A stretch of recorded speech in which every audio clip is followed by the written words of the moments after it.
My dad left America once. He didn't choose to. He was drafted by the United States government and sent to Vietnam. I don't even know if he was 18 years old yet, to be honest. This young guy from New Jersey, he was handed a rifle and then told that what he was doing was for the greatest country on earth. And when he came back, no lie, my dad never got on a plane again. Not once. He used to joke that if we ever did move to England while he was alive, that he would have to get a rowboat. The one time the United States showed my father the world outside of New Jersey where he grew up, he was in a uniform in a war zone, surrounded by things that no human being should have to see. And when it was over, he came home and he stayed home. As far as I knew, he never once thought about ever leaving again. My mother flew one time in her life to when she was 18 or 19 to Texas to visit her uncle. She had never been abroad. We didn't have much. We were very humble means, kind of poor where the international travel, it's not even a category that exists in that kind of world.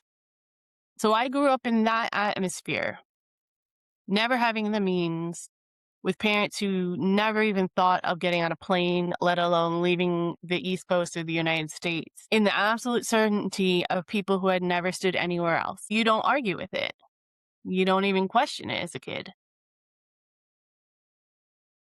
It becomes comfort. It becomes shelter. But now that I'm like 3+ years on the other side of the Atlantic Ocean, I kind of realized some things. My dad was taken out of the United States by force.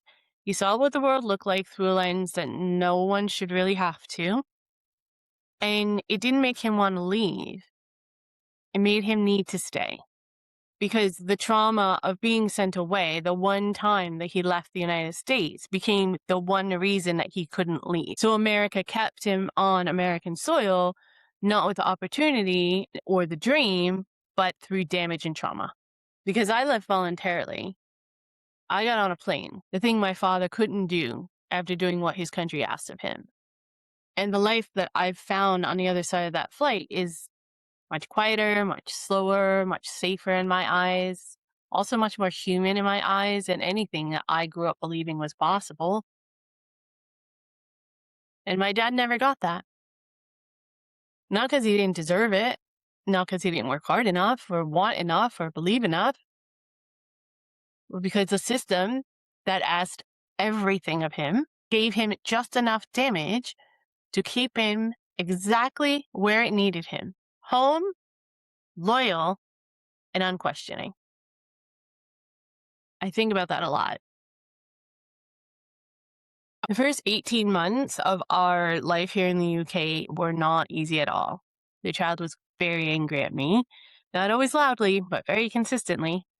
Talked to her friends back home with a particular weight that made it clear that she had not forgiven me for pulling her so far away from them. I moved her. I made the choice. And she was letting me know that she hadn't forgotten. And I carried that with me every single day. And then about 2 years ago, she said something. Nothing had prompted it. She just said it offhandedly. I don't want to go back home. She meant America. I stood there because I noticed the word she used. Not home. Back home. Child who once called the United States home, who was crying for it, who hated me for it for a really long time, over the course of 18 months of just average, ordinary days, going to school, eating dinner, all that stuff. Back home. Felt 3 things simultaneously in that moment. Validated because of all the sleepless nights of wondering if I had made the right choice, if I had broken her, if we'd ever have a relationship again.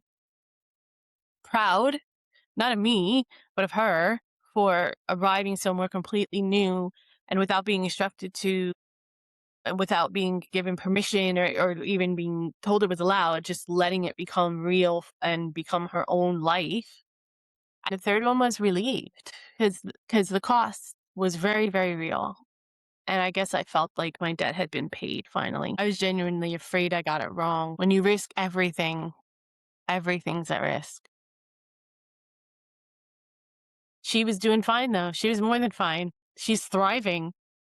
And I started to wonder for the first time, maybe we're home. Other calls, every once in a while. We talk about the weather, what's going on with our family members, what's going on with the child in school, what I've been doing. And usually near the end, at some point, she asks the same question every time. Are you happy? I say yes, and I mean it. I mean, I don't really hesitate, not like I did in the beginning anyway, where I was worried that I would say something to hurt someone's feelings. But after 3 years plus, yeah, I know for sure now. I'm happy. I can hear her discomfort through the phone. I could see it in her face. I kind of silence after someone says something you don't agree with, but you don't really want to argue because you don't really have an argument. I know she believes me when I tell her that I'm happy, but I don't think she's able to make peace with the decision. And I don't think she's able to make peace with my perception. I don't know if she disapproves of me or not. I know she disapproves of my decision, but I think she's more disapproving of the implication of my decision, that I found something outside of the United States that I would never find there. She's a believer, genuinely. I mean, she completely believes without any irony that she already lives in the best place on earth. Think about my dad a lot. My dad, who came back from Vietnam, never got on a plane again, worked, stayed, believed, and raised us inside this certainty that we didn't need anything beyond our own borders. And for him, the borders were New Jersey. My parents built their whole lives in a country, and they never questioned it once. I know they love the United States. I love the United States. They earn their flag, paid for it in ways that I've never had to. I know my mom's going to continue to ask me if I'm happy, but I don't even think she knows. She's probably thinking, what does that mean for her? What does that mean about the United States? She's going to ask me again. I'm going to say yes again. She'll nod again. And then we'll just go about our day. Neither of us saying the thing that's sitting in the silence between us. But I guess it's okay, because I guess not all questions need answers, do they? Moving abroad from America has so much more weight than I ever thought it would.